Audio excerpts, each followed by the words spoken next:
Welcome to JDM Imported.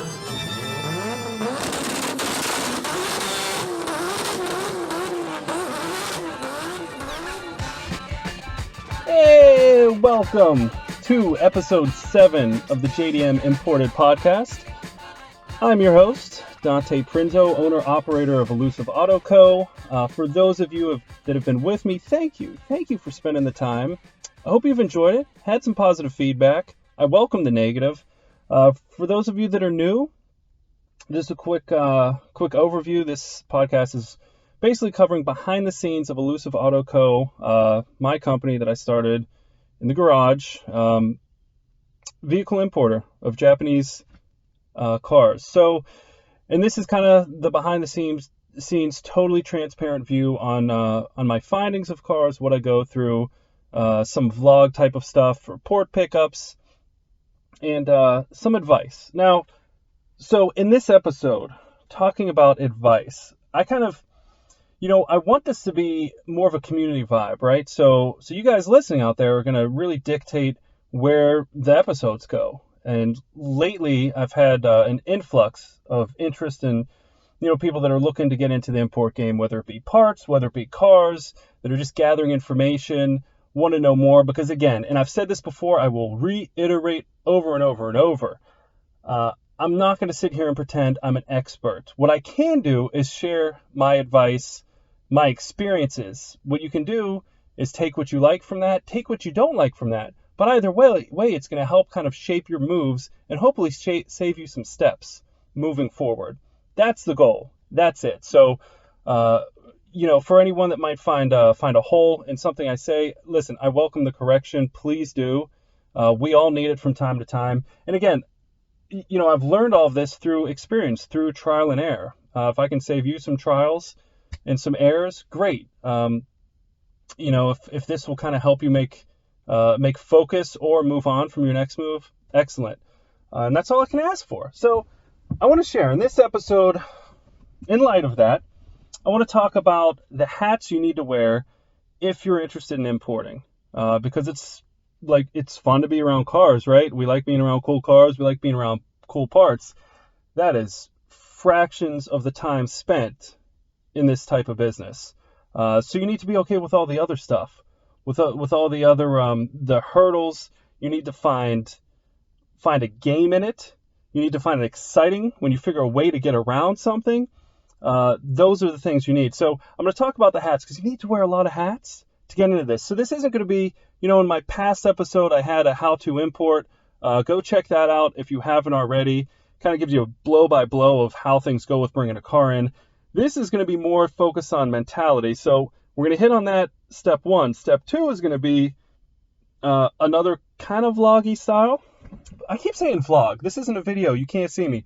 Blog.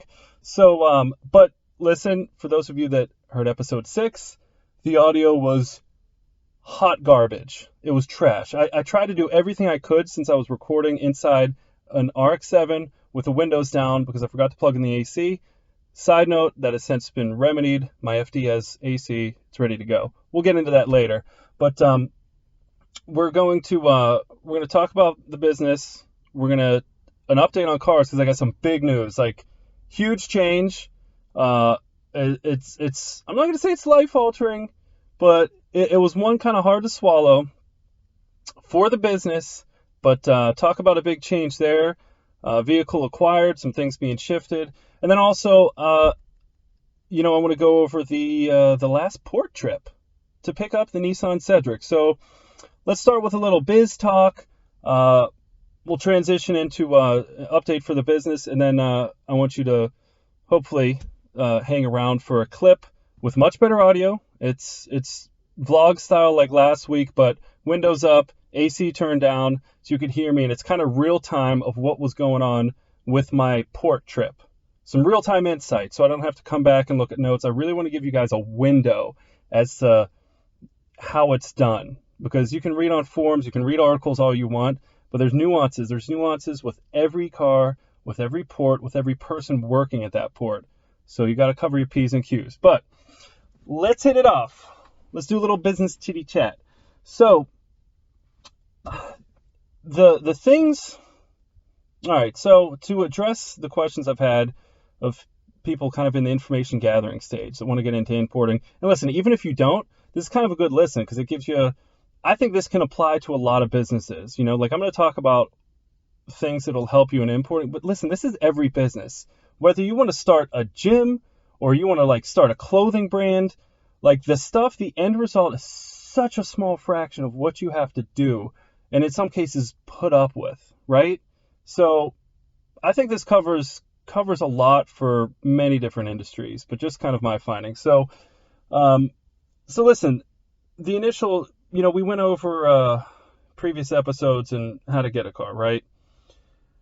So you need to, hat number one, you need to be a marketer. You need to be very curious about marketing. There is so much to learn about what works and what doesn't work, but listen, if you have the cleanest, the best cars and no one knows about them, no one cares and they're not going anywhere. So it's kind of that marketing and sales side that really is going to drive whatever business you're in, especially with this, how to convey what you do to the cars and what sets you apart. Because listen, I'm not doing anything new, right? I mean, I think a successful formula is you find a business where there's a marketplace, right? And you put your twist on it. You put a slight flair, right? So for me, getting in this business, yes, a lot of people are importing. There's a lot of cars to choose from. But this is kind of like the intro to feed into other services that I want to offer. Now, I can't offer everything now because you need to at least get a footprint, right? You need to at least get a little bit of hold on a marketplace, a little bit of a fan base. You can start offering some things.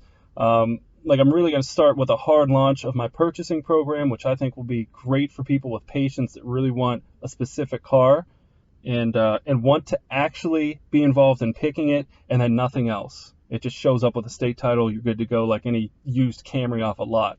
But in order to kind of get that, I need to bring things in traditionally, get some cars, get a little recognition, need to do the grind first, right? So the marketing and the sales part, you really need to, if you don't know anything about social or marketing or following up with people, I mean, there's plenty of stuff to read. I'm not going to sit here and give a dissertation on that, but I think the important part is really kind of a sense of community. Like we all like to see, the slow motion, the pan car videos and things like that are, make every skyline look sexy as hell.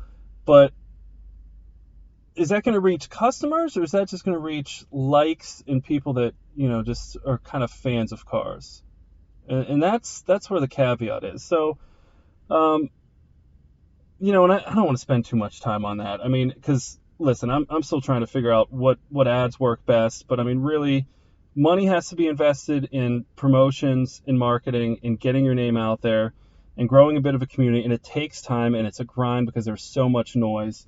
But so that's number one. You have to love to do that. Like it could be discouraging, but like when I have a little bit of success, it just feels good, right?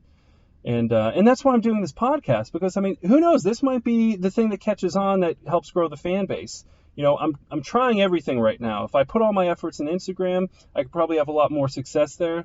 But I'm spending a lot of time now on the videos to get together so I can start rolling out some videos of walkarounds and some edits there and seeing how the YouTube goes, seeing how communication with Twitter, seeing how, email lists.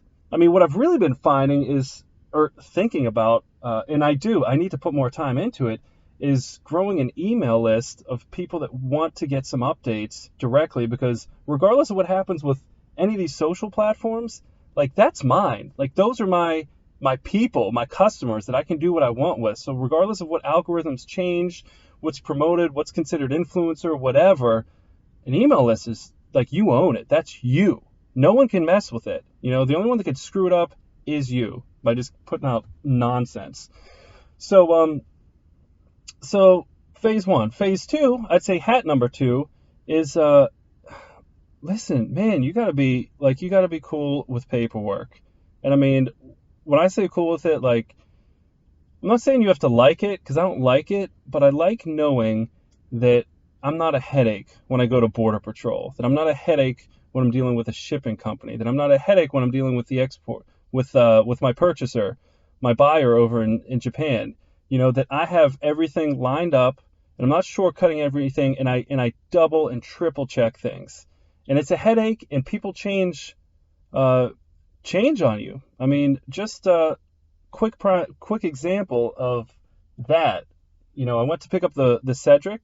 I called the shipping company, and this is a great example of just kind of like letting it roll off, kind of almost laughing at these things that could be huge, just huge wrenches in the whole thing. This could have wasted a day if I didn't do this one phone call. And the phone call was to the shipping company just to let them know, just to verify that the car was discharged. I'm ready to roll. Now, I'm registered with the port, so I get all the updates. And I knew I was good. Like, I had updated it was discharged, right? I didn't need to call them. And I've worked with this shipping company before.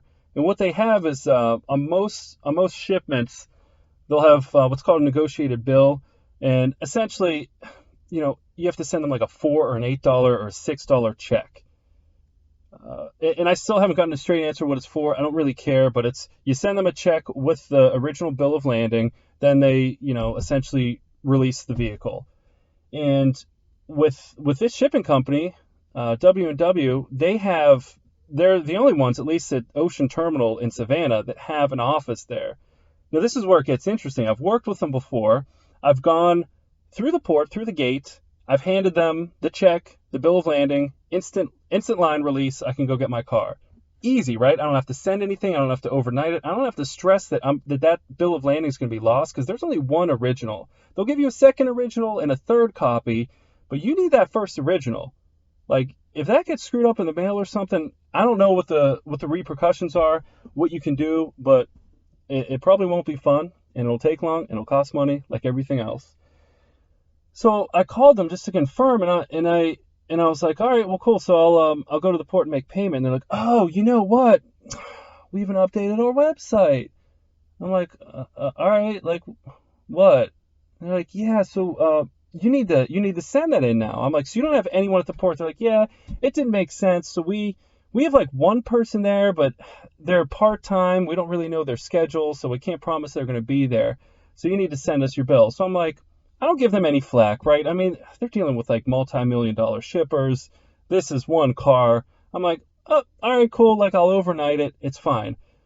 Catastrophe averted, because in this is the second hat that I'm telling, that you need to be resilient. And you really need to cover everything. Even if you've done it before, you never assume. When you assume, you get screwed. When you assume, you're typically incorrect. Zero assumptions in this business. Zero. I don't care if you're dealing with a government agency or logistics or anything.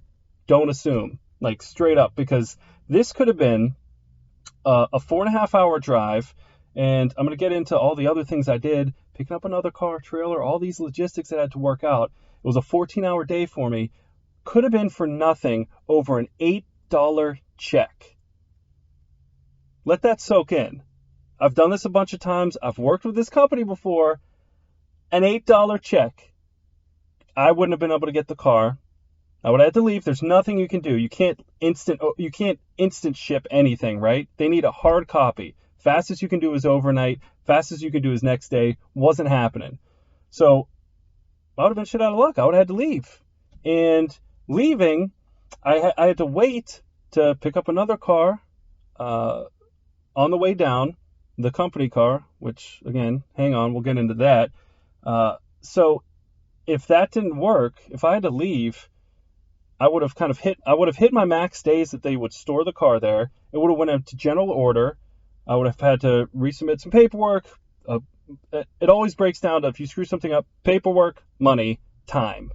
Those three things would have just smacked me around, and I would have had to make another trip over an $8 check of something I've done before. So if that is something that would just be too much for you, that you would just freak the hell out and scream at some people, and it would frustrate you to no end, have some self-awareness going into this if you want to get into this or any business, because these are the things that really run the day. The wins don't run, the losses run the day, And how you learn and overcome is what's going to dictate your wins, like straight up. And nothing is more apparent than that when you're in it. And I'm in it, So I mean, that's the other thing. That's number two, and number two is a big one. You got to be diligent with the paperwork and following up with people, no matter how redundant, because the process is redundant. Clearing a car is states redundant. It all is. It can be done in a third of the steps. But so marketing, sales. And the other thing, and I'll say this is a third hat, because I think kind of internet marketing, building a brand's one thing. And let's separate the sales part, because another thing is, and the big thing about sales is, what do you do with any customer, right? And again, this applies to selling T-shirts, offering a consulting service. I don't care what. This applies to everything. What do you do first? And I've learned this in the 10 plus years of recruiting. You need to qualify someone quickly, or else you will waste a lot of time.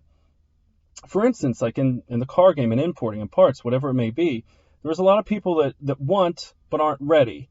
And that's not a bad thing. I don't push those, I don't turn those people away, but you need to find a place for them. Because if you're constantly following up, and I've found this, that, you post the car and all of a sudden there's like, boom, a lot of buzz. And then you find out, well, I'll be ready next year.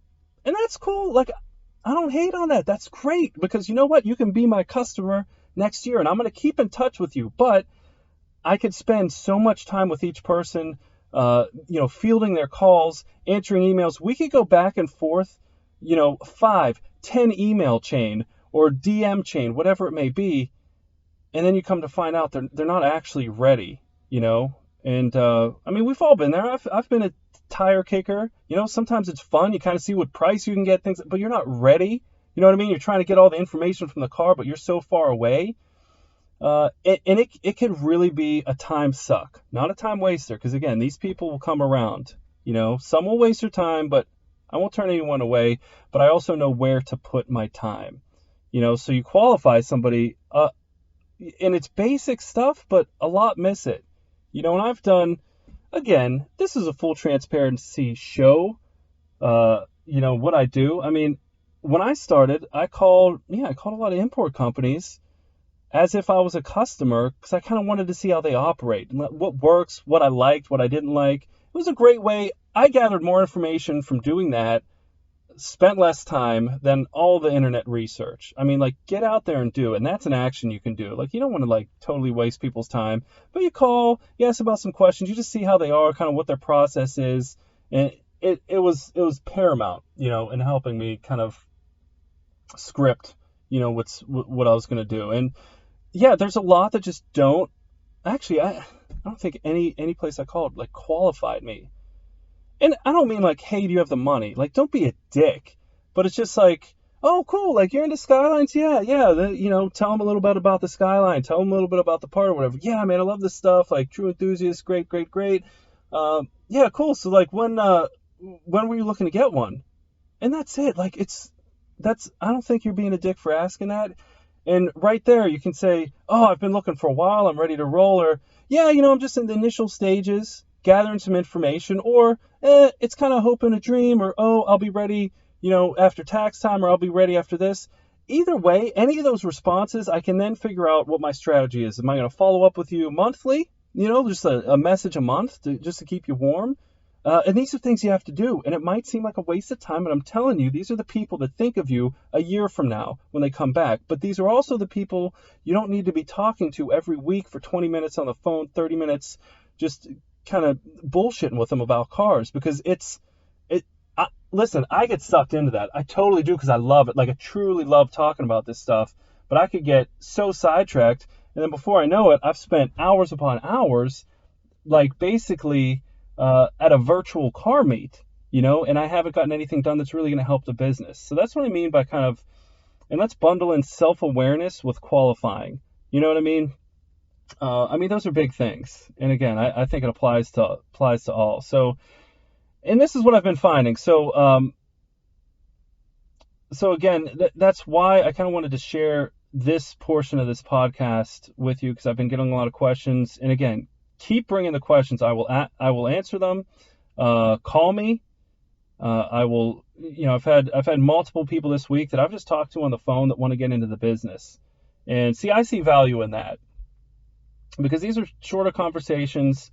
I'm not going to be like going back and forth, a million times with them. It's just kind of like, hey, I want an overview of the business. Can you kind of point me in the right direction? I'm glad to, because I want to grow the community. But just, be aware of where you're putting your time, qualify people, and really kind of organize them. Like, these are the people that are like networking people. These are potential customers. These are future customers. And you can't be too organized. Like, I have spreadsheets for all this. For God's sakes, it's ridiculous. But it's not, because it saves me so much time when I reference back. Or if I want to shoot a blast email to a bunch of people, boom, like there's my Sylvia file of the people that are maybe a year out. But hey, just FYI, this is what I'm seeing. You know what I mean? Creating value without just totally running your life with just banter, so I think that covers that. We don't need to really, I could talk about that all day, but I've learned a lot by keeping my door open, and you just got to be organized. You just have to. And kind of it's interesting, I've gotten some feedback from some listeners that are like, dude, why, like, thanks for sharing all this, but why are you helping people start import businesses? I'm not like helping people start, right? I'm just sharing. It's not like I'm some angel investor. It's not like I'm a business advisor. I'm just sharing. And I'll tell you this, and I think this is hat number 3, and this is humility and kind of getting the big picture, right? So I'm humble in the fact that I'm not an expert and I don't have the cornerstone of this industry, right? I think I can bring something to it, but I don't hold the keys. So I'm humble. But I also know that if I share, if I help people, I really think good things will come back. I'm not talking like on that spiritual tip at karma, but I'm saying these are connections that you can call on, or you can help out, and they can help out you down the road. And really, the more people that do this, I know it seems counterintuitive, but again, this is kind of big picture. This is long game stuff. The more people that import cars, better it is for me. More people that want to import parts, great. Better it is for me. Because all that does, it grows the marketplace. And you have to look at it like that. I can look at it as competition, stress about it, fixate on it, spend all my time looking at what everyone else is doing. Or I could say, good for you. I'll help you out. Because who knows? I might need a parts vendor down the road for wheels. That's something I don't want to get into. I don't want to have a warehouse and a separate operation for it. Not my thing. I'm not interested in that. So if I help some guy, give him some insight, he starts his wheel business, great. We have a relationship. There's value in that. And then there's also value in growing the marketplace. I mean, straight up. Look, like, really think about it. With any big business, and I don't think this is a boom. I think this is something that will peak. It'll plateau and level off. The good people will hang tight. The ones that are in it for a quick buck will go away, or quick butt. They will go away, and the cream will stay, and that's cool. And I'm good with that. And that's the maturation of any cycle, right? In all businesses, in stocks, and we're there. We're still on the rise. We're still on the rise. And I just want to get in on the rise. I think I'm going to be long term. But, growing the marketplace, it's, if 3 people start an import business in North Carolina where I'm at, awesome. Because you know what? They have a reach. They might have a bigger reach than me. I mean, quite honestly, most do, because I didn't get active on social media until I started this business. And that was my problem. That was my fault. I screwed that one up, because if I did something for myself for years, for 15 years here, and I had a lot of people that at least knew about me out there, it would have made this whole transition. I'd go from 0 to 100 way quicker than this like natural grassroots campaign. But people have reach. It'll if more people know what a Nissan Cedric is, guess what? It's good for me. That means I could bring in more Cedrics and more people know about it. That means it's less like, what is that? Less of those conversations, more like, cool Cedric, dude. You know what I mean? So you see the value in it. Like, I see that value. So I'm always going to help. If you want to know how to start a business, yeah. Email me, text me, whatever. I'll make some time. I'll give you a call. We'll shoot the breeze, and Keep in touch if we need anything in the future. Value. There's value in that, in those relationships. Because those are the ones, as much as you need that branding, as much as you need the followers, it's also the strength of them, and those are the relationships, these ones that you kind of cultivate just by sharing. Like, I've taken calls, like when I'm working on cars, you put your earbuds in, you take your call. You talk about business when I'm detailing the engine bay on the RX-7. It's all good. Like, what else am I doing? I was just listening to podcasts.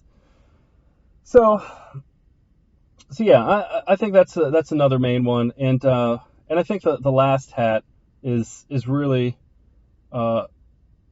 this is an obvious one, and we don't need to talk about this, but you gotta have a thick skin, like you do. If you get frustrated by rules changing, by people not calling you back, by people saying, and really this is obvious, but it's good to talk through it, because these are everyday. People saying they're gonna buy something and disappear on you regularly happens. Ready to go. I'm buying for it. Cool, man. Here's my PayPal. Put a deposit on it. Got it. No problem. Ghost. I can't tell you. I'm empathetic for people, but I have a hard time believing that so many people have so many family emergencies. So people like, I've been talking to customers that disappear, and then 2 weeks later, after like a bunch of follow-up, like, dude, just give me the courtesy of a no. I don't like, no, really, let's just move on. It's all good. And then, oh, family emergency. Like, I swear, like 80% of the people, I'm like, holy shit, how many family emergencies? Just be real. But anyways, I digress. But there's a lot of that. And if that stuff frustrates you, again, it's the self-awareness. Like, yeah, maybe it's not the best thing for you. If you look at that as like, it's just kind of the natural way of conducting business and things you have to deal with, then great. It's not going to bother you, and it's not going to derail you. Because if stuff like that derails you, guess what? You lose like a half a day. You lose a day because you're pissed off about someone that was a no-show or didn't pay for something, or, you know what I mean? Said they were going to be there, weren't there. Like, I've gone to show cars, I've driven a half hour, and people no-show, no text response, like, I never heard from them again. You know what I mean? Like, shit like that. And I'm just like, you know what? It's just the price of doing business. And I know what I want to do differently is my service. And by offering the service, I'm also exposing myself to wasting time. And that's just how it is. If I just want to make maximum dollars on each car and make some money, then yes, I wouldn't do any of this stuff. But I want to make maximum customers quality for years in the long run. And by doing that, you're going to get screwed. By not taking a deposit on something, a handshake, a show of good faith, you're going to get screwed. But I think in the long run, for the 2 people out of 10 that screw you, you got 8 people that appreciate you and respect you, as a person, as a businessman, as a friend, because that's what it's about. Like, I don't want customers that just, this is the last time and then that's it, and you got to be cool with it. You got to be cool with, I'll throw another hat in. And this goes with humility. And how can I phrase this? Well, we'll just say, you know what? It's escaping me right now, but, I don't need to be a poet on this. You need to be good with being really lean, right? In your life. Like, I had a lot of things I was into, and this is a good segue to my big news announcement. You got to be cool with giving up some stuff you like. Because if you're trying to get money to support another hobby, or buying shoes, whatever it is, listen, I had a huge shoe collection, I was into that stops. Into cars for myself, that stops, because it's all, if you're not putting money back into the business, you are stunting your growth. I have the luxury now, it's kind of a double-edged sword, that every dollar I make is in elusive auto. That's it. My living money is made by the recruiting job, the 9 to 5. It's a double-edged sword, because I'm looking forward to the transition to just being on elusive auto, because it's so hard shifting gears, and I could be doing so much more, but it's like that whole working from 9 to midnight to 1 in the morning every night on the car thing, and then the 9 to 5 in the morning, like it's a lot. But yeah, like, you got to be cool with that. So if you're doing this for like a cool car so you can buy more parts, again, self-awareness, take a step back. Why are you doing this? Are you doing this to really build something for yourself in your future? Or is this just better? And listen, and this is a kind of, let's put quotes around this. Like, are you doing this to build a future and a legacy, or are you doing this to fill a void? Meaning that, are you doing this as an escapism because it's way more fun than working a desk job, than working for someone else? Because if you are, it's a terrible reason. Most expensive thing you can do is start a business. You don't pay yourself, you hemorrhage money. So you better love it. And by I mean love it, you better love that 90%. All those hats I talked about, that's the 90%. This thing I didn't talk about, buying cars, that's the 10%. Cleaning them and fixing them, you like doing that stuff? Well, that takes a ton of time. But, especially since I'm a one-man band. But still, you get what I'm saying. Like, that's a fractional part of your life. The rest of your life is marketing, sales, qualifying the buyers, the customers, dealing with the authorities, paperwork, follow-up, tracking, receipts, banking, filing taxes every month for sales tax. I mean, on and on. Like, I can really, this episode could be super long because this is something, and I like to try to keep these like under an hour. So listen, we could get into it in another episode, because again, I like your questions to kind of dictate where this is going. I think that gives you the most value. It might kind of hurt my reach with audience, but at least the audience that I have, I'm at least giving you some value. And that's the goal. Again, I don't want to get caught up in numbers like, boom, I have to have 5,000 subscribers by next month. I'd rather have my network of subscribers feel like, you know what, like, I really enjoy tuning in. I learned something from it. Dude doesn't suck. Maybe I listen to it because he sucks. I don't know. Whatever your reason, I appreciate the time. And I hope you're getting something out of it. And keep the emails, the DMs, keep it all coming. You know what I mean? I'm into it. I've really been enjoying this. So talking about being humble in your life. I mentioned earlier, and for those of you that don't know, so my daily driver for the last 4, almost 5 years has been a E60 M5. Yes, a Euro.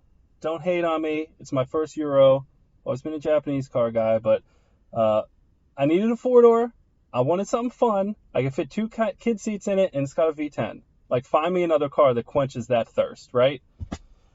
So, and I have I had a super small commute, and now I work from home, so it's like, the 10 miles per gallon and the eating of oil and all that stuff and the crazy maintenance, not a big deal, because I think I've had it for almost 5 years, bought it with 65,000 miles, it has 83.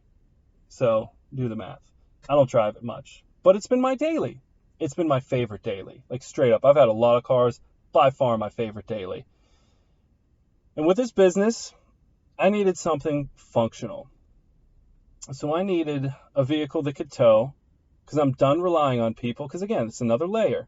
It's really hard to rely on shippers with the port, because if you're filing work yourself, you better be a broker so you could submit, or you better be credentialed and have all your paperwork and your crediting with the port that you're importing from. That takes time, it takes money, they need business references, all that shit. Like, it's a whole thing. But with that gives you the luxury of forgetting the brokers, because they charge crazy amounts and most of them are still pretty bad, and the communication back and forth ends up not saving you any time. The only thing that allows you to do is to have someone go, a shipper, pick the car up and bring it to you, and the shipper doesn't need to deal with any of the paperwork. So that's the main thing.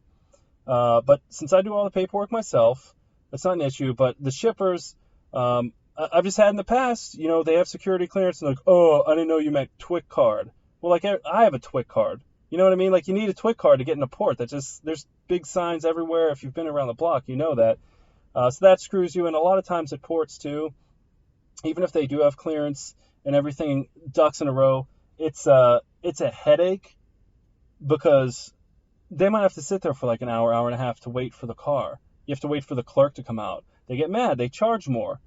Some threaten to leave, because they're like, this is bullshit. I have other runs to make. I've been sitting here for 60 minutes. What can you do? I can't do anything. I can't call, the ocean terminal and be like, hey, can you hurry up? I mean, it's like, we'll do it when we do it type of thing. So So that's why I get my cars myself, and I've been renting, either a car and driving back. I'm kind of done with that because I think that's too risky. So then it's renting a U-Haul and U-Haul trailer. And that gets expensive and, logistics and all that. So I'm like, you know what? I need to do the towing myself. But this thing needs to serve all of my purposes. So it needs to be my daily, it needs to fit the kids in it.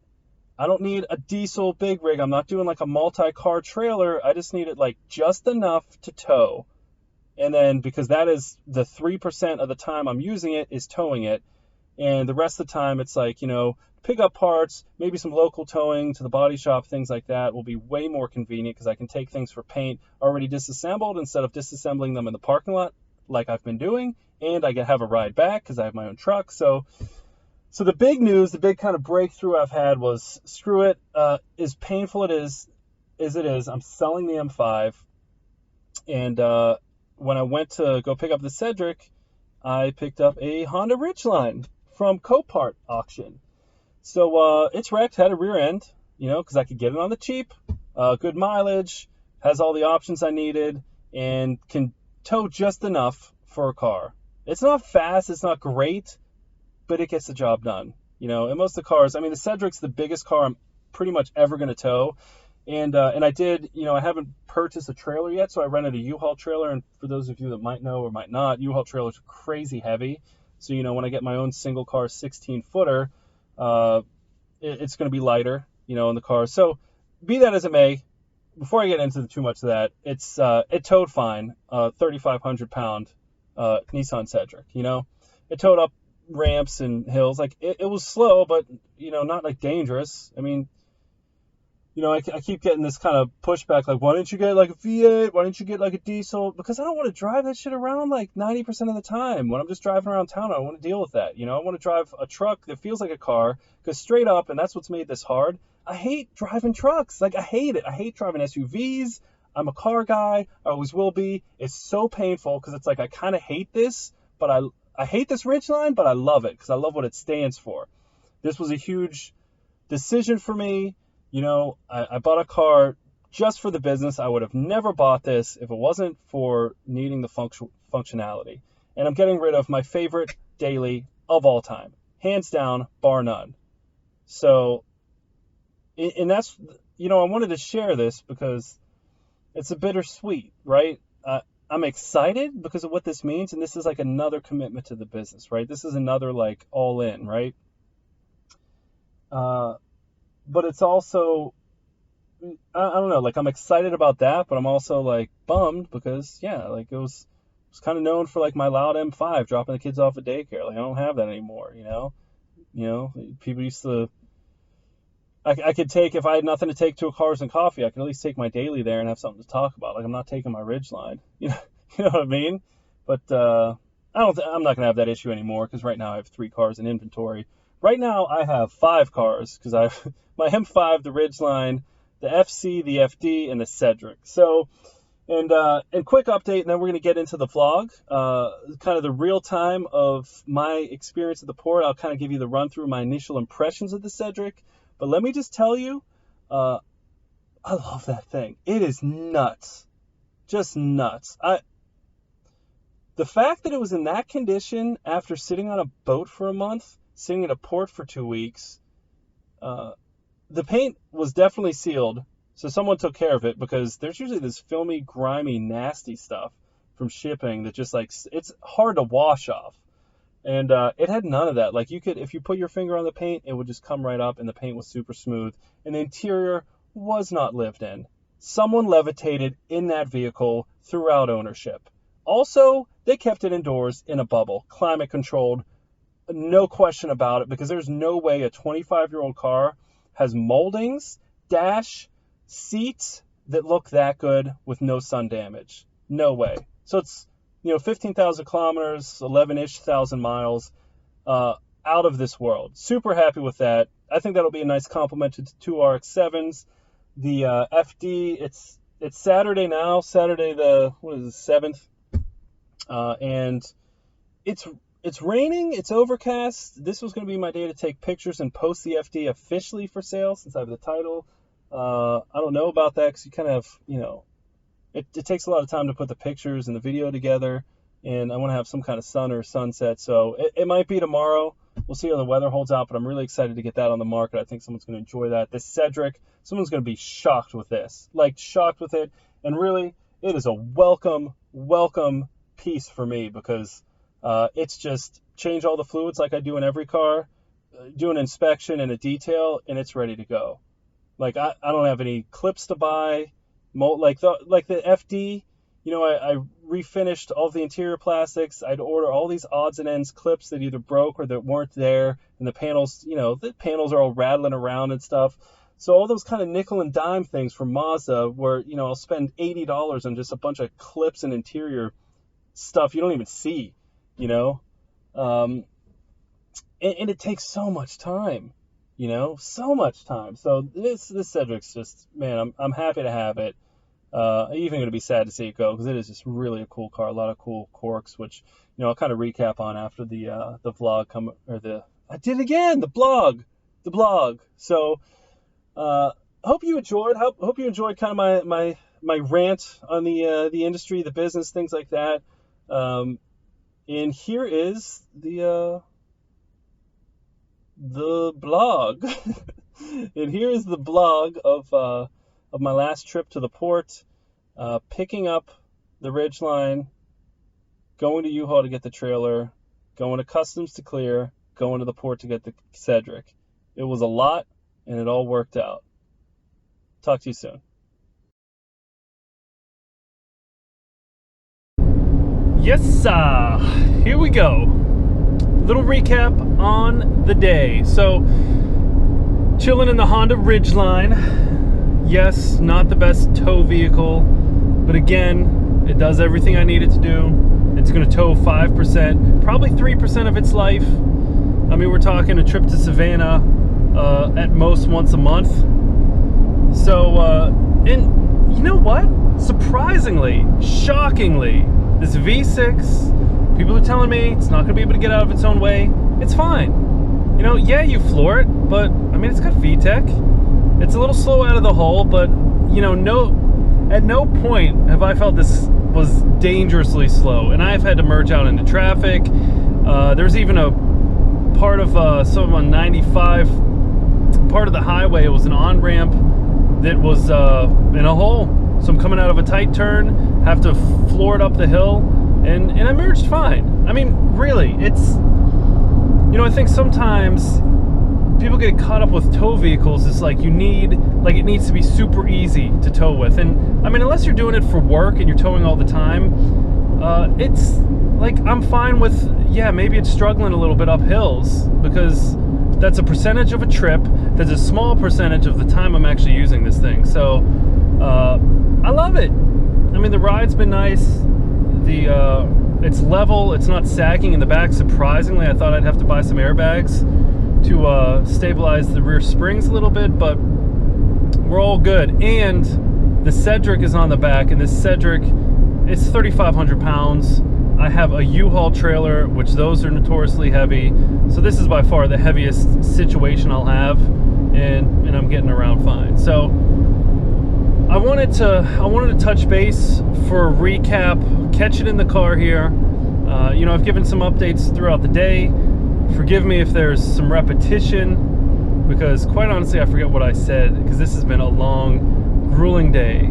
So, to recap, the day started at 8. Went to Hertz, rented a car in Cornelius, North Carolina, where I live. Drove the car to Savannah International Airport. It wasn't the closest to where I needed to be for the day, but I figured it was the best place to pick up an Uber, and it was. I had like a 2-minute wait. So 8 o'clock, pick up the car, drive to Savannah. It was like 4 hours, 20 minutes or so. Get the Uber to Copart. Copart's where I picked up the Ridgeline. So this Ridgeline I bought a couple days ago, and I did everything I could beforehand for everything today. I mean, I did all the pre-check-ins, paid for the Ridgeline. All I needed to do was go there and sign. So I went there, I signed, and proceeded to wait for an hour and 20 minutes, hour 15. No knock on them. You know, it's the day before a holiday. They were up front. They said it was going to be a long wait because they had a lot of people there trying to pick up cars before the holiday. And as things work out, I guess a lot of people took off. So they're like, we're short-staffed and we're super busy today. So I'm like, cool, get it. You know, there's people coming in picking up 4 cars. One was like 6 cars on a car transport. So I get it. I'm not like top priority, but they actually kept my place in line. So that took longer than I thought. So now I'm getting into the point where things are getting tight, time-wise, because the customs office is not on site at Ocean Terminal in Savannah. So the customs office, not far, it's like 6 miles, but they close at 4. So I was getting pretty tight on time. I knew I wanted to pick up the U-Haul first because it was kind of on the way. Take the Ridge line to U-Haul, get the trailer on, and then go to Border Patrol. But I knew I didn't want to risk missing them because then the day is shot. And who knows? I mean, if they're like busy there and it's you know, it's a government office. If they're busy and it's 4 o'clock, like peace, done. You know. So didn't want to risk it. Rolled down to Border Patrol, took all my paperwork, which is what do they need? They need the DOT, the EPA, the entry summary, the export certificate, delivery order, and payment for the duty tax, right? So I have all that stuff, and it's all, you know, I do my diligence, right? I mean, instead of handwriting it, just so there's no mistakes, I have a PDF editor on the computer, so everything is typed, clean, clear, no issues with the paperwork. I was in and out of there quickly, so now I'm feeling good, right? I had plenty of time. I know the port closes at 5. I think I got out of Border Patrol at like, I don't know, like 3. So then I boogie over to U-Haul. So I'm like, oh, like I'm good. 2 hours. I pre-checked on U-Haul. It's all good. I should just go in there, sign, hook the trailer up, roll out of there. So, of course, well, not of course. I mean, who could foresee this? But anyways, the U-Haul place that I booked was in Savannah. It was in kind of the heart of Savannah, which a bunch of tight one-way streets. And it was an interesting place to say the least. So I passed it a couple times because the U-Haul is essentially a bodega / liquor store / a slot machine, so I guess a gambling spot. And I passed it a couple times, and then finally, like the 3rd time I was driving by, because GPS is like, you're here, and I'm like, I don't see any trucks, I don't see anything. I see this liquor store, and I glance over. Luckily, I hit a red light because it was at an intersection. I glance over, and there's like a 12-inch by 12-inch sticker on the glass door of this bodega that said U-Haul. So I'm like, oh, all right, sweet, found it, whatever. I don't care if it's out of someone's barn. I just need my trailer and peace out. So I go in there. There's no markings inside, 0 that says it's U-Haul. It's not like they have like packing material or anything like that. It just looks like your normal convenience store. So I asked the clerk, I'm like, hey, where's the entrance? She's like, oh, you found it, it's here. So she slides her computer over, gets my information. The pre-check, I don't know why they didn't have it, so I kind of had to redo everything. So it ended up being maybe a 20-minute process. Again, no big deal. I'm not sweating the time too much. It's like 20 after 3. And then I go in she says, go around back, and there was like 2 trailers back there. They were parked on this bed of like sand. It was supposed to be gravel, but I mean, it's like buried, right? Like the little jack for it was probably 4 inches under the surface. So I go back there. She's like, I'll send someone back. Like, I know I've hooked up a trailer before, but U-Haul, you know, they have all these different safety measures. Everything works a little bit differently. I mean, the trailers are nice and stuff, and I'm not super familiar. The lockdown for the ball hitch is a little different than I'm used to, but whatever. I go back there. I wait. 10 minutes goes by. I'm like, well, you know, I don't want to stress them too much. I know I'm still good on time. 20 minutes goes by. I go up there. I ask her, like, what's up? Someone want to come back and check this? Because, I mean, apparently they're supposed to check every detail, right? To make sure that you have the right rating on your hitch, your vehicle's equipped the way it should be, and kind of inspect it for safety. So she's like, someone's come back. I go back there, 15 minutes, no one comes back. So I'm like, I'm out. I'm not gonna wait for anyone. I look it up online to see how to hook it up. I mean, it's pretty straightforward, locking it down and, all the chains and the safety precautions. So I figured out the tough part, the really tricky part was, and why I wanted someone to come back is, the Ridge doesn't have a backup camera.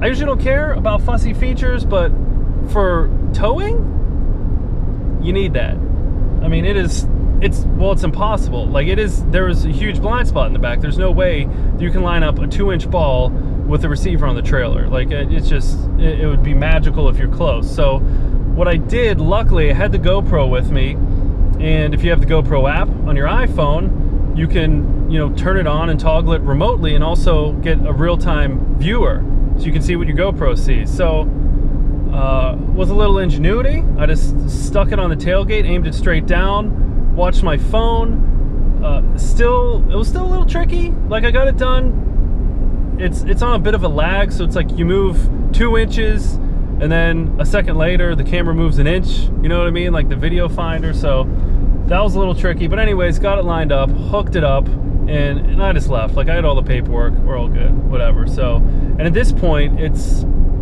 approaching 4, it's like 3:45. So now, like, I'm sweating it a little bit, but I'm 3 miles, I think, from the port, in a different part of town than I've usually come into the port a different way. That's basically right off the highway. It's 2 turns, boom, you're there. So I put in my GPS, and of course, this part of Savannah just had terrible network coverage. GPS isn't catching up, so I kind of get deeper into Savannah on these tight streets. GPS is just kind of freaking out, kind of like it does, when you drive through a city and the buildings block signal and it says turn on 4th Avenue and you're already like on 6th Avenue, you passed it, and then rerouting. By the time it reroutes, you already missed where it wanted you to reroute. There was a lot of that shit going on, and now it's stressing me out because I hopped on, there's a huge bridge that basically goes over the port onto, I don't know, something island. Real pretty part of Savannah. I almost wish I had a day to hang out. But, so I get stuck going across this bridge. Now, there's no exits for like 6 miles, but there's a turnaround. So I cross the bridge.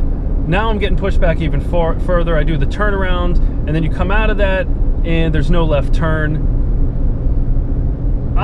Normally I push it, but day like today, I was like, all right, I'll just go down. Maybe there'll be another turnaround. So I drive a couple miles down the road, hit a turnaround, fly back, and now we're getting like 4:15. And my GPS is getting screwy again. I'm like, what's up? I can't find River Avenue. So I passed it. It was saying I arrived at my destination while I'm still on the bridge. Things were just loopy.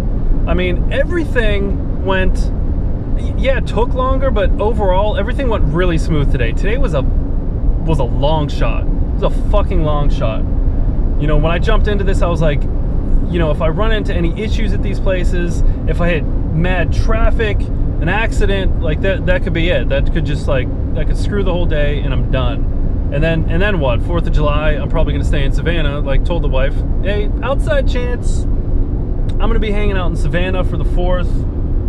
Bummer, but again, I mean, what prompted this whole crazy logistical nightmare was this car showed up in Savannah. The Cedric's getting delivered to the port of Savannah. The Cedric, I had like 5 days left to pick it up because they only hold it for 15 or so until they put it on general order. So I'm cutting it close there. This came up for auction at Copar on the 2nd, so I had to get it. Like, I had to get it. It was either the 3rd or the 5th was like the cutoff day, but I didn't want to chance it. Like, I didn't want to chance the cutoff day because the discharge, the day it was supposed to come in was either the 19th or the 21st, and I couldn't really get a straight answer there, so it was playing with fire. And you don't want to go through that whole thing where they put it in general order, they charge you for it, they kind of have to redo, without getting technical, like they have to redo a couple things. It doesn't cost a lot, but it jams everything up. And then they submit that to customs, so like it's a whole thing. So I had to get it today. Leap of faith, threw myself in it. So anyways, I'm I'm blasting through the streets here. Trailers bouncing all over the place because those things suck without weight on them. They're just rattling, making all kind of noise. So finally, I actually get to a place where I recognize, and as luck should have it, I found it. I mean, I've been here enough. I saw a street that looked familiar. I'm awful with directions, so this was pure luck. Really, I'm the type that if I've gone to a city 15 times, I'm still using GPS. And I'm still probably gonna make a wrong turn because I'm not paying attention. So I get there, I get to the gate, and by the time I get to the gate, it's 4:35. So one would think I made it with plenty of time, 25 minutes. But in the whole scheme of things, this whole day and all these layers and these steps that had to happen, picking up the rental car, dropping it off, getting a ride to Copar, picking up the car there, U-Haul, border protection, and then to the port to pick up the car. That's a lot of layers that really, if I hit a long line at Border Patrol, one thing got screwed up, I'm done. No way I'd get there because they close at 5. So that 25 minutes might as well have been 25 seconds. I was sweating it bad. And I'm also, my nerves are shot because, I don't have time for anything. Luckily I did that option. AAA, has this thing with Hertz that they just charge you the cost of gas. You don't have to fill up before you go. So that saved me some time. I did everything I could to trim and shave time. So I didn't have to stop for gas on the way down. Got the ride over. I didn't stop to eat, go to the bathroom, nothing. So, took a little tinkle at the port and got the car. Really, long story long, it was all worth it, man, because this was just a big day. It was a big day logistically. It was a lot of work. It's 8:45 right now, and I'm about 2 miles out from home. So it's going to be a long day, but man, big day because this was the first, I'd say the first major move that I've made to, well, it's not the first. I guess the major move starting Elusive, but this was a big step to buying a car, really specifically for the sole reason of using it for parts and towing and what have you. I don't like trucks. I hate driving trucks. It's not my thing. It's never been my thing. No knock against anyone that's into them. But, to have a truck as a daily driver is not ideal for me. But, the M5 and kind of announcement there, I've, the E60 M5, which is my daily. I have the 2 car seats in the back, the little Recaro baby seats, love them. They look so good in the M. They're going to look so weird in this Ridgeline, but had to part with it. It doesn't serve a purpose, right? It's just, it's a fun car, but I can't haul anything in it. I can't pick up any cars in it. And this Ridgeline just kind of fits the bill. It's a decent daily. It's way better on gas, maintenance, all that stuff, way down on the M5. Insurance, all of it. Savings around the board. Plus I can sell the M, have some money to buy some more JDM cars, and keep pushing the business forward. And really that's why it's a big day for me, because it's a day that I've really further committed to this goal of having a retail space and a shop open in 18 months. And this was a huge step towards that. I'm going to let go of my favorite daily by far for something that's not thrilling, but it's weird. It's weird because I don't really like driving this thing, but I was so excited to get it because of what it stood for, what it meant. The step forward, the commitment to the business, commitment to the cause. I couldn't be happier. So I welcome this 14, 15-hour day. I welcome the headache. It was a joy. It was well worth it. And I'll recap. I just wanted to touch base here on the road while things are fresh. I'll recap in a little more detail about the Cedric at the end of this pod, at the end of this this rant here. Well, you know what? It's going to be a video and it's going to be a podcast. I'm kind of doing both right now. So But I'll circle back, talk about the Cedric in more detail. But a quick little morsel, little nugget on the Cedric. For those of you that don't know, it is a beast, and a glorious one at that. It is a beast in a 3-piece suit. This thing looks so much cooler in person than the pictures. All kind of cool JDM touches. I mean, it has an electronic e-brake, reminiscent of cars built in the 2000s, and this is a 93. The seat controls are on the door. It has this awesome black wood trim on the interior. And this thing, 11,000 miles, and let me tell you, it looks good for 11,000 miles. The moldings, the weather stripping, the paint, the interior, not a fray, not any resemblance of any wear on any floor mats. It started right up. The engine looks like it was detailed. Like legit, it looks like someone cleaned the engine. I mean, it's been sitting at an auction, it's been sitting on a boat, it's been sitting at a port. These things are usually gross. So I know something in the paint even felt smooth, like there was some kind of sealant on it, because not a lot of dust stuck to it. And straight up, if these things have nice paint, they look like trash at the port because they just have this film from shipping and ocean air. Even though they're shipped in the belly of the boat, it's still just this gross foam you have to wash like twice to get off, clay bar, the whole nine. And this thing, I couldn't be happier.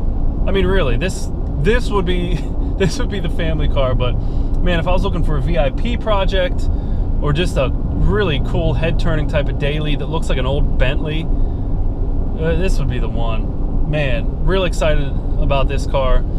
I'll recap more in a bit. So thanks for following on this journey. A little more of a blog style, I should say, in the car here. Hopefully the audio is way better than the last time I did this in the RX-7 with the windows down. I think it should be. I'm looking to polish things up a little bit. I tried something new last time, wasn't so happy about the quality, but I don't know. Let me know what you think. I think it's kind of fun to bring you along for the ride real time. And we'll talk later. Enjoy the drive. All right, so hopefully you enjoyed that, and I could get the audio better than last blog podcast, because that was just hellacious. So I hope you enjoyed kind of sharing that real-time experience. It was a hell of a day, and I can't believe it worked out. Like I mentioned, the fact that it came down to like 25 minutes, it might as well have been 25 seconds after starting a day as soon as Hertz opened and wrapping it up right before the port closes, and I had 4 stops in between. I'd like to take credit with my planning, the prepayments on stuff and all that stuff, and getting the maps and the routes and all that stuff ready. I can't take credit for that stuff. It was total luck, man, like total luck. One little thing, whole day's just screwed. So, but that was fun, and it was a blast towing and bringing back a really clean car. That Cedric is just so mint and so cherry. Detailed engine. I mean, somebody loved that car, and I think someone's here stateside. I'm just glad I brought a gem here. Nothing with some weird history, nothing with like some interesting body stuff. I mean, just all original, unmolested, all the cool what are the cars with like some of the coolest JDM quirks and hidden controls, and it's really cool. And the emblems on it, the keys with it, like everything I love about that car. And even if it's something, I think it's something that if someone wasn't a fanboy of, it would turn them into one. You know what I mean? Like people, maybe they're not into big cars, but then they'd see it and they'd be like, oh shit, like I want to drive. I want that to be my daily, because straight up, this is a daily. This is a daily, or it could be just as happy. You throw it on air with some 3-piece works with 0 offset. You know what I mean? It could be a sick VIP car, great starting platform. And really for me, I don't know about you, but like in the tuning life, the most fun you have is adding stuff to a car. not replacing the pulleys and the belts and the belt tensioner, not diagnosing ignition issues and fuel pressure issues and knock sensor and EGT and, emission stuff. Like, that stuff, yeah, you feel good when it's done, but you don't oh man, I can't wait to get in there and troubleshoot and figure out what O2 sensor's busted. You know what I mean? No one gets hyped for that, but man, that feeling you get when you put the wheels you've wanted on the car and all of a sudden you see it transformed, or that suspension, and I'm and that's what I'm excited about this, because given all the cars I sell, I really go over so that somebody has something they can just enjoy and start modifying if they want, or enjoy it how it is. But especially this with the mileage, it's man, you want to get some junction produce curtains on that thing. You spend your time and money just doing fun shit, just making it cool, making it your own. That's what this car is. And you know what? This has kind of changed my scope. I'm gonna bring in more of these, straight up. I'm always gonna bring in the sports cars, because there's a market for it, quite frankly, and I enjoy the sports, and I know how to work on, for the most part, the platforms. They're very familiar to me. But man, this thing, and really, it'll be easy for parts. It's the equivalent of Infiniti Q45. You know what I mean? It has the VG motor. This has the DE. It's not the turbo, but who cares? You're not looking to set any land speed records with this thing. And quite frankly, for me, this is a type of car where simplicity is the hook. When you get into the VG turbos, if you've seen them, if not, look up a 300Z twin turbo with the VG and look at the engine bay. There's not room for anything. Given there's a little more room in these Cedrics because the engine bay is bigger, and they don't have, the four. I'm trying to think what else. They're four-wheel steering. So I think some of the years 300Zs. Don't quote me on that. Yeah, I'm pretty sure they did. Yeah, they hit because everyone wants that to lead. So then you have, all the extra lines and stuff in the engine bay that run back to the back of the. It's jammed in there. But still, even in these Cedrics, it's a busy engine bay with the turbo and without it. It's glorious. It's huge. Anytime you'd work on it, you don't have to remove anything except the part that you're fixing. But just really pumped for this. And you know what? Just kind of in closing, I hope you enjoyed. Give me some feedback, good, bad, or indifferent, on how this podcast started. I wanted to share some of my findings. Hopefully it helped motivate those of you that want to go out and start your business, whether it's cars or anything else. And hopefully it gave you maybe a little realization if you were on the fence and you're like, you know what? That doesn't sound like me. And really think about it. And if it's not, that's fine. You know what I mean? There's nothing wrong with that. So just be true with yourself. Just be honest. And I hope it was good. I had fun doing it. It's kind of therapeutic for me. I have fun sharing. This is an exciting time for the company. I feel like this is another step, another next step. And the next big step, and listen, everybody, seriously, hold me to this. I want you to call me out. I want you to roast the hell out of me on any platform if, let's say, if 14 months from now, I'm not at least on the hook with a space. I'm not saying grand opening, but I'm not at least signed and moving into a commercial space for this business. I want you to roast me. Because I said that in podcast 1, and I'm holding myself to it. I said podcast 1, 18-month goal of being in a commercial space. So let's say it's roughly 14 months now. And I want you to hold me to that. So listen, roast me. And you can Elusive Auto Co. on everything. So ELUSIVE Auto Co. Twitter, Instagram, Facebook, and YouTube. So the YouTube, I'm having my podcast on that. And I have so much footage of these cars that I am slowly putting into videos. I want to get a bit of a backlog so I can put them in maybe weekly in YouTube, but get a jump. Follow me there. It's not like I'm going to spam you up or mess with your page. because I'm not going to be putting a ton of videos in, but it'll be some cool walk-arounds, really detailed kind of presentations of the cars and findings, and then also some behind the scenes of like maintenance and what I'm working on there. So hit me up. I'm out there. Email. You can email through the website, Dante at Elusive Auto Co. Or sales at Elusive Auto Co. I mean, honestly, either one. And listen, I look forward to hearing your feedback and being back here. And enjoy the drive, enjoy the day. Thanks for the time. Peace.